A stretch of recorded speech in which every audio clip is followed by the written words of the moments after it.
नमस्कार। मैं सुनीता कथा मंथन में आप सबका स्वागत करती हूँ। कथा मंथन में आज सुनिए भाभी उपन्यास का 6वां अध्याय। इन थोड़े से दिनों में कितनी दुनिया घूम गई। एक घर के 3 घर हुए, कलह और मनोमालिन्य बढ़े, हृदयों की खाई चौड़ी हुई, जीवन में कड़वापन तैरता हुआ दिखाई दिया। बिहार रचाए गए, फिर चिताएं भी चुनी गई। हमारे मजले भैया जो भोगी और सन्यासी दोनों एक साथ थे, वे अब भी उसी तरह हैं। जीवन में परिवर्तन की लहर आई थी, वह बसंत के हवा के झोंके की तरह आकर चली गई। वे अब भी पहले जैसे अपने काम पर जाते थे, पैदा करके लाते हैं, लाकर बड़ी भाभी के हाथ पर रख देते हैं। क्या कैसे खर्च होता है, इसके पूछने की ना कभी उन्होंने चिंता की थी और ना अब करते हैं। बड़े भैया ने उधर बुढ़ापे में नौकरी का अनुभव कर जरूर लिया। उस अनुभव को घर वापस आकर भी वे थोड़ा बहुत जारी रख रहे हैं, परंतु इनमें और मझले भैया में बहुत अंतर हो गया। वे प्रसन्न रहते हैं, वे चिंतित। इन्हें सवेरे से शाम तक काम से विराम नहीं।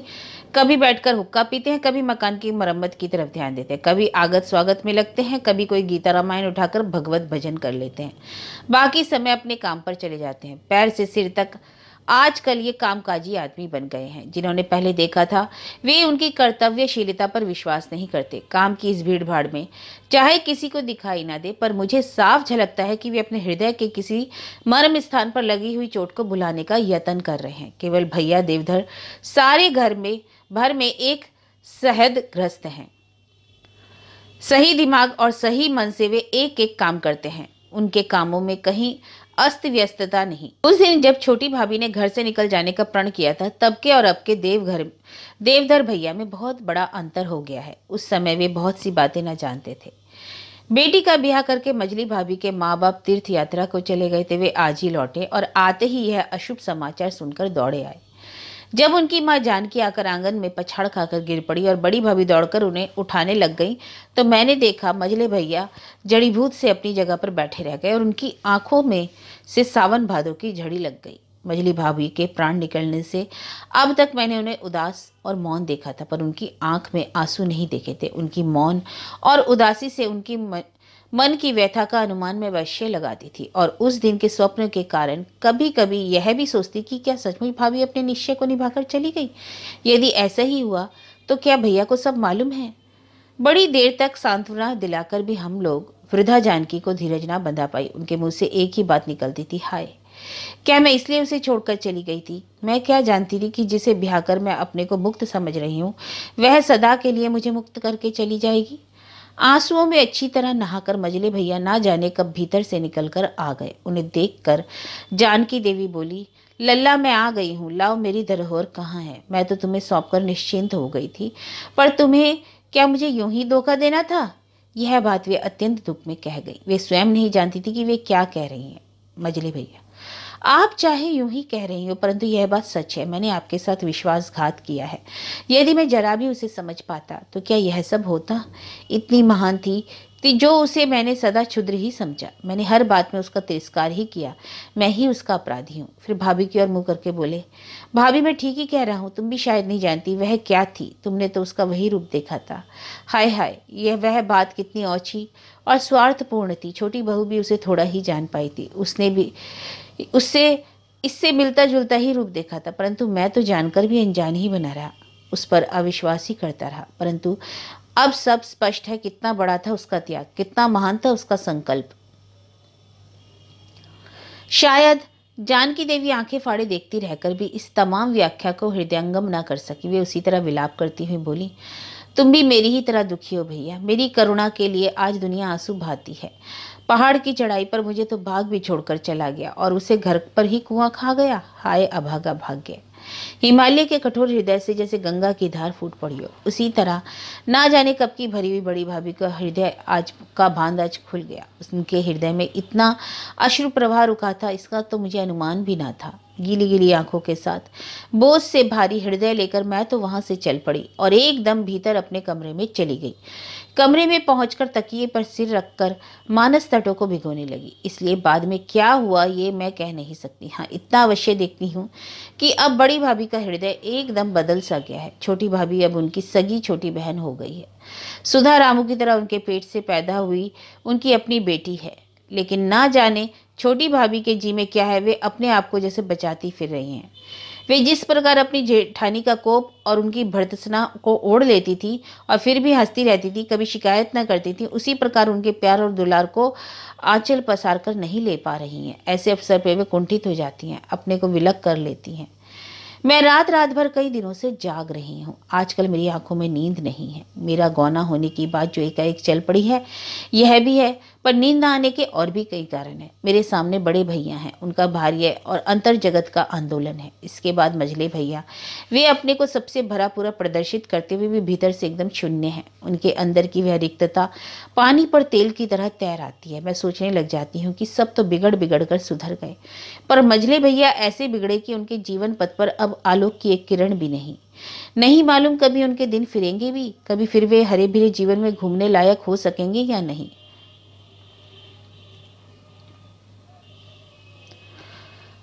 आखिर वह दिन आ ही गया। अब तो मुझे यह घर छोड़कर आज जाना ही पड़ेगा।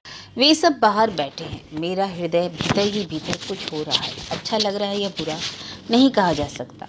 सरन ने मेरे हाथ पांव में मेहंदी और महावर रचाए। चोटी में फूल देकर छोटी भाभी अपने हाथ से गूंथेगी, इसलिए उन्होंने इस काम को से सरन को जानबूझकर छुट्टी दे दी। बड़ी भाभी अन्य कई स्त्रियों के साथ तैयारी में लगी हैं। छोटे भैया कभी भीतर आकर पान के बीड़े ले जाते हैं, कभी सिगरेट के बक्स। बड़े भैया लकड़ी की चौकी पर दीवार का सहारा लिए बैठे बड़ी शांति के साथ अपना हुक्का पी रहे हैं, या शायद कुछ सोच रहे हैं। मैं अपने को असहाय और एकाकी सा क्यों पा रही हूँ, समझ में नहीं आ रहा। नए नए भाव, नई दुनिया और नए जीवन की रंग बिरंगी कल्पनाएं चारों ओर घूम रही हैं, पर तो भी हृदय में उत्साह नहीं। एक उदासी सी घिर रही है, एक अस्थिरता रोम रोम को आंदोलित किए दे रही है। सुधा और रामू पास ही बैठकर फूलों के हार गूंथ रहे हैं। कभी कभी दोनों एक ही फूल के लिए लड़ने भी लगते हैं, पर मेरा ध्यान उधर नहीं है। स्नान करने के बाद मैं अपने बाल भी अच्छी तरह नहीं सुखा सकी। छोटी भाभी बीमारी से उठने के कारण अभी कमजोर है। घर का कामकाज उनसे पहले जैसी फुर्ती से नहीं होता, पर आज वे भी सवेरे से व्यस्त हैं। इधर कई दिनों से मेरे पास से निकलते निकलते जो चुटकियां भरती जाती थीं, आज वे भी अब तक मेरे पास नहीं आ सकी। आखिर भाभी आई और आते ही मुझे अन्य मनसक देखकर बोली, अरे यह क्या, अभी तक ऐसे ही बैठी हो, ध्यान कर रही हो क्या? मैं, रहने भी दो भाभी, तो क्या करूं, अपने को सजाओ, अस्त्र शस्त्र इकट्ठे करो। मैंने कहा चलो चलो। नहीं, मैं सच कहती हूँ, हंसी नहीं करती। विजय और पराजय का आज ही तो निर्णय होना है। पुरुष पर नारी के पहले पुष्पावरण का निशाना अचूक न बैठने से फिर वह जीवन भर बेकार रहता है। मैं आखिर हंसी ही पड़ी। मैंने कहा, भाभी मालूम पड़ता है तुम्हारा निशाना ठीक ठाक बैठा है। भाभी उत्तर दे दे तब तक वहां न जाने कौन कौन आ पहुंचा, और क्षण भर में ही मैं अपनी सहेलियां, पड़ोसियों और अन्य स्त्रियों से घिर गई।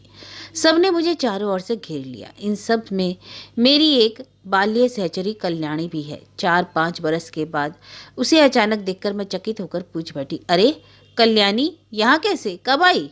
कल्याणी, तुमने तो नहीं बुलाया, ब्याह कर लिया और अब गौने भी जा रही हो, पर मुझे तो पूछा भी नहीं। अरे पूछती कहाँ, मरी या जीती ये भी तो नहीं पता था।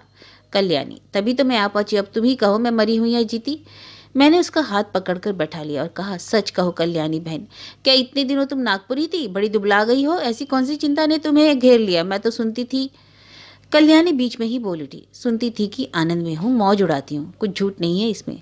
मैं अपने घर में राज करती हूँ। एक 12 बरस का और एक 14 बरस का, 2 बेटे हैं। अपनी बराबर की एक बेटी है, इसी साल उसका ब्याह किया है। छोटे देवर की अवस्था करीब 40 होगी, बड़े का 5 अधिक। इतने विनीत है कि मैं रात को प्रभात कहूँ तो मान लेंगे और दिन को रात कहूँ तो इनकार न करेंगे। स्वामी तो देवता ही हैं।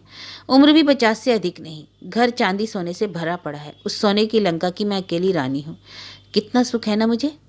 इतनी जल्दी में यह सब कह गई कि मैं रोक भी नहीं आ सकी। जब उसने समाप्त किया तो 3 बरस पहले की कल्याणी मेरी आंखों के सामने आ गई। वही चंचल चंचल, भोली भोली और नटखट कल्याणी। मुझे यह भी ध्यान आ गया कि उसका विवाह किसी वयस्क से होने की बात चल रही थी। पीछे क्या हुआ था यह सोचती हूँ तो याद पड़ता है कि वह अपने चाचा चाची के साथ गांव चली गई थी। वहीं उसका ब्याह हुआ था। ब्याह कर वह नागपुर गई थी, तभी से शायद अब घर आई है। कल्याणी थोड़ी देर ठहरकर फिर बोली, इतने सुख में पल भर भी तुम्हें दुर्बल दिखती हूँ तो मैं कहूँगी तुम्हारी आंखों में रोग है। मैं उसके मुंह की ओर ताक रही थी, परंतु उसके चेहरे पर विकार कहाँ था। उसकी वाणी में व्यंग का आभास भी मुझे ना मिला, परंतु वह जो कुछ कह रही थी उसके शब्द शब्द में किसी क्रंदन का हाहाकार था, जिसने मेरे हृदय को इतनी ही देर में मत डाला। मुझसे नहीं रहा गया। उन स्त्रियों से भरे कमरे से मैं कल्याणी का हाथ पकड़कर उसे भीतर अपने कमरे में उठा ले गई। मैं कुछ कहूँ इससे पहले ही उसने मुझे दोनों भुजाओं में भर लिया और हिलक हिलक कर रोने लगी। मैं भी उससे लिपट गई और उसे अच्छी तरह रो लेने दिया। अब मुझे ना तो कुछ पूछने की जरूरत मालूम पड़ी, ना उसे कुछ कहने की। अच्छी तरह हृदय का भार हल्का कर लेने के बाद उसने बिना कुछ कही मुझे छोड़ दिया और वह हाँ और मैं दोनों बाहर आ गई, निशब्द और मौन। इस बीच स्त्रियां आती जाती रही, केवल कल्याणी को ही मैंने जाने ना दिया। उसे मैंने अपने ही पास रख लिया। उसने और छोटी भाभी ने मिलकर मेरे केश गूंथे। जब केश गूंथे जा चुके थे तो कल्याणी दोनों हाथों में मेरा मुंह पकड़कर शीशे के सामने करके बोली, देख तो ले कैसा लगता है। मैंने उसके गाल पर हल्का सा तमाचा जड़कर कहा, बता कैसा लगता है। बिल्कुल बंदरिया, सिर्फ पूंछ की कसर है। दुर बिल्ली। बिल्ली बिल्कुल नहीं, ठीक बंदरी जैसा। क्यों भाभी? भाभी को तो इस कल्याणी ने इतनी देर में हंसा हंसा कर परेशान कर दिया था। इस बात से तो वे लोटपोट हो गई। मैं भी तो उस अभागी की बातों पर हंसे बिना ना रह पाती। इतने ही में आंगन में बड़े भैया और मझले भैया का एक दूसरा विषय चल पड़ा। बड़े भैया जब बैठे थे तभी उन्होंने आकर पैर छूकर प्रणाम किया। बड़े भैया ने अचकचाकर उनकी पीठ पर हाथ रखकर पूछा, क्यों श्रीधर, क्या हुआ? मझले भैया ने कहा, भैया आप केवल मेरे बड़े भाई नहीं, पिता भी हैं, मेरे संरक्षक हैं। आपके मेरे ऊपर बड़े बड़े एहसान हैं, उनसे उक्रीण होना असंभव है। मैं उनसे उक्रीण होना भी नहीं चाहता। अब मैं आपसे एक बात और मांगता हूँ।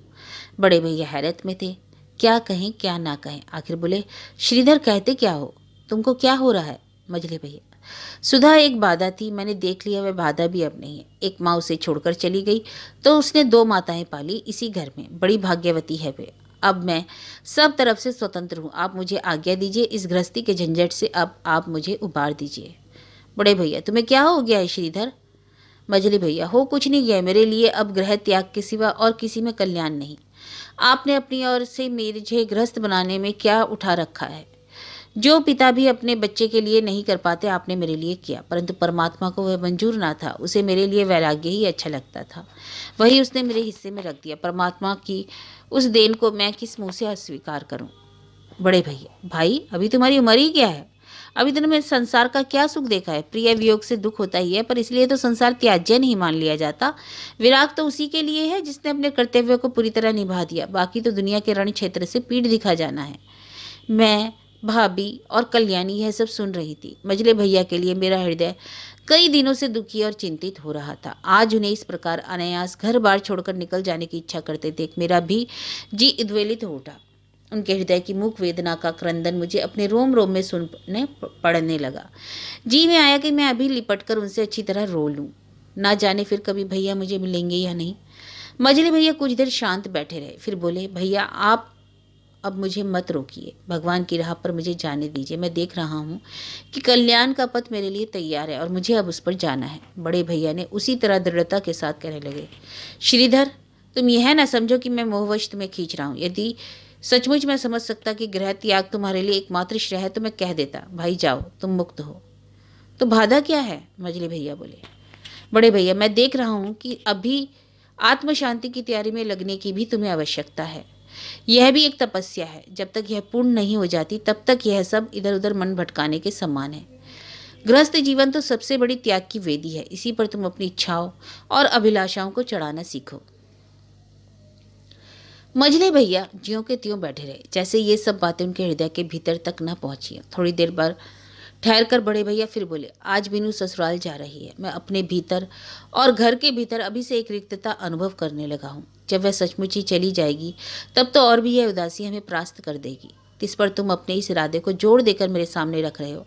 अब बताओ मैं क्या करूं? मेरे लिए घर के किस कोने में शांति है?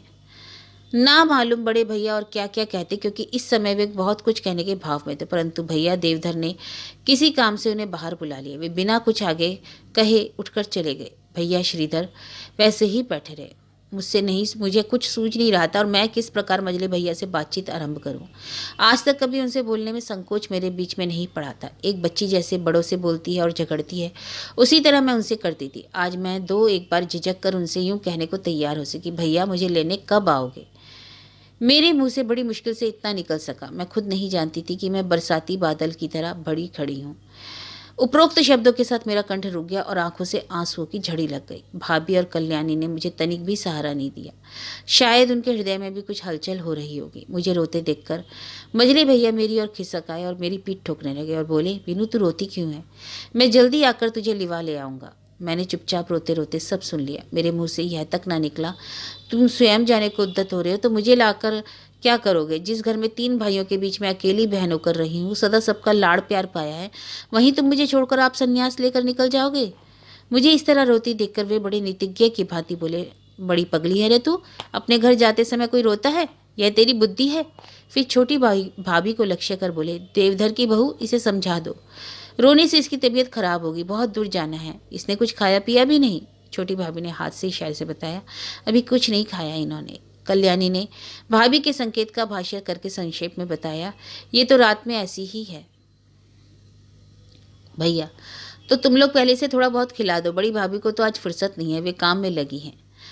कल्याणी मुझसे बोली, चलो तुम कुछ खा लो। मैं उसी तरह रुआसे स्वर में बोली, मुझे भूख नहीं है। भूख नहीं है? तुम इसे ले जाओ और जितना भावे उतना खिला दो, अब समय हो रहा है, बहुत देर नहीं है, भैया ने कहा। मेरे नहीं नहीं करते रहने पर भी कल्याणी मुझे पकड़कर ले आई और ले जाकर छोटी भाभी के कमरे में फर्श पर बिठा दिया। छोटी भाभी से कहा, भाभी तुम ले आओ, मैं इसे खिलाऊंगी अपने हाथों से। दुल्हन क्या कभी अपने हाथों से खाती है? इसके बाद मैंने जैसा भाया थोड़ा बहुत भोजन किया। ना करती तो कल्याणी के मन को दुखा देती। इतने दिन बाद तो मिली थी और अभी उसके अपने कितने दुखमय जीवन का आभास मिल चुका था। मेरे से उसे 2 घड़ी हंस खेलकर उस जीवन व्यापी कथा को भूल जाने का अवसर मिल सके, उसे मैं क्यों जाने देती। भोजन में बड़ी प्रसन्नता से उसने मेरा साथ दिया, इससे वह और भी स्वादिष्ट हो उठा। खा पी चुकने के बाद शीघ्र ही मुझे कपड़े पहनकर तैयार हो जाने का आदेश मिला।